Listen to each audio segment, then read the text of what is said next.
For years, Joe Rogan has questioned religion, mocked organized faith, and even doubted the existence of God. But lately, it seems like something has started to shift. So why is he suddenly changing his view of Christianity in particular, and does it now mean he believes in Jesus? Well, if you asked Rogan this question a decade ago, his answer would probably look something like this.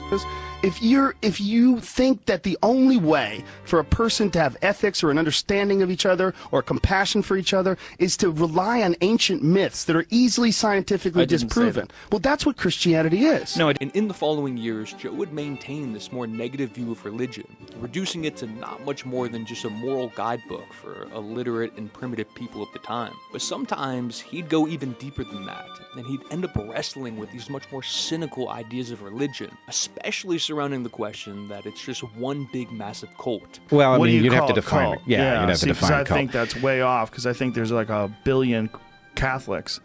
Well, if you're going to call Catholicism a cult, It's a then- cult. I grew up in it. Okay. It's 100%. It's just a cult with 1 billion people. I mean, well, whenever you got a guy who dresses like a wizard and he's sitting on a golden throne. And oh boy, he's we're talking here, about are we? people. Yeah, I mean, but that is why this is a problem. A cult is bullshit, and it's created by one person, and he knows it's bullshit. In a religion, that guy's dead. So during this time, Joe was probably the most skeptical of religion. He didn't think any of the biblical stories were anything but complete fantasy, and he'd wind up on these rants that not only showed his disdain for it, but also the foolishness of anyone who believed in this sort of stuff. Is that there's many people that live their lives by these ridiculous ideologies that are illogical. Now, the one thing Rogan did believe at this time, though, was that psychedelics were the root cause of Christianity. Whether it's the burning bush just being the hallucinations caused by the acacia tree, or John Marco Allegro's interpretations of the Dead Sea Scrolls that hypothesized Christianity was just a magic mushroom cult. But even back then, Joe received pushback on these ideas, and it started to force him to think deeper about these stances that he was taking. When you say Catholicism is a cult, I don't agree, because Catholicism historically must have been delivering messages that caused people to correct their thinking in ways that made them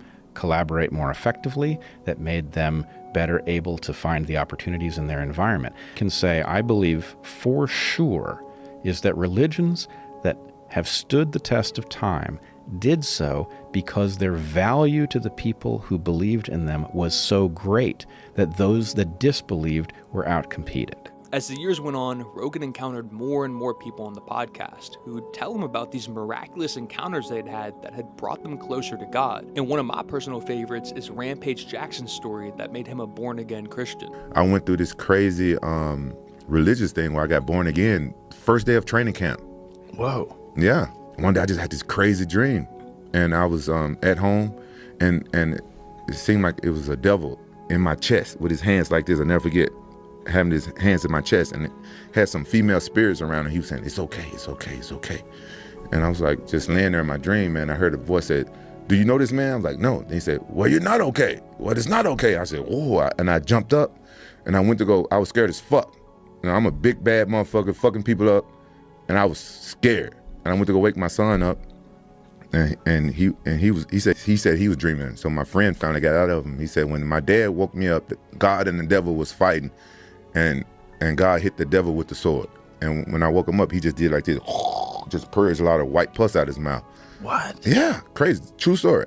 And plenty more guests would come on to share their personal experiences with Christ throughout the years. So the more that Joe listened, the more it seemed like he was entertaining the idea that maybe there was more merit to religion than he had previously thought. His stance started to shift from someone who was adamantly against religion to someone who could at least acknowledge its complexities. And you'd really start to see this when he had hardcore academics on, like Jordan Peterson, who were arguing the case for the importance of Christ. The mythology surrounding the crucifixion story insists that Christ harrowed hell after the crucifixion, which meant that he confronted not only death but malevolence itself, and in consequence transcended both. And so what's the underlying psychological message? It's something like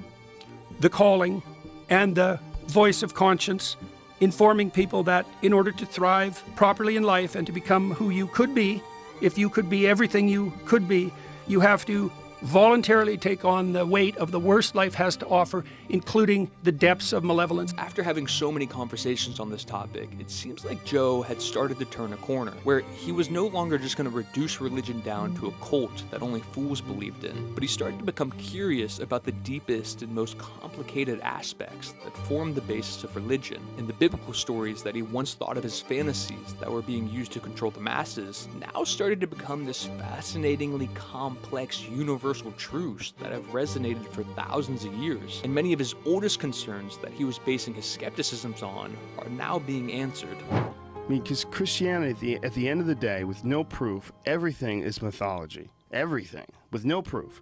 With proof, then you examine the proof. It's super simple. And anybody that argues against that is you're just biased. You have your own ideas. If you have some proof that there was a God, that this God had one son, and he made this son come down and get the fuck beat out of him and nailed to a board so that we could all have no sin. Can you show me some studies? Do you have a box of evidence that you can pull out and we can examine all the different pieces that points to the undeniable conclusion that that's true? But now seemingly more objective and curious, he's starting to have guests on like Wes Huff, who are bringing stone-cold facts to the table. And this has only seemed to strengthen Joe's conviction that religion has a lot more importance than he had previously ever imagined. 57.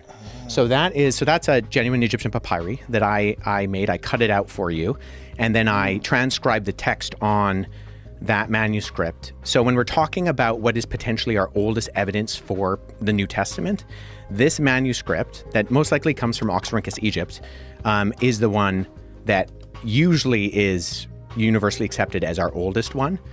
And that contains John 18, where Jesus is on trial before Pilate, spread around, find its way to Egypt, be copied, and then end up in this manuscript.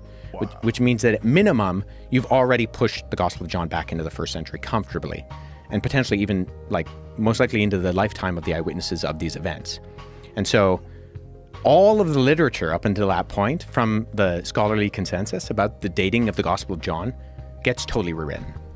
So after years of hearing all these stories of supernatural encounters and receiving pushback from academics and historians, it seems like Joe has been coming around on the idea of Christianity. And lately, his mind seems to have changed so much that he believes Jesus' resurrection is much more possible than the Big Bang Theory. It really is true. Yes. And it's funny because people would be incredulous about the resurrection of Jesus Christ, but yet they're convinced that the entire universe was smaller than the head of a pin, and for no reason than anybody's adequately explained to me. It makes sense. Yeah. No. Instantaneously became everything. Yeah. Okay.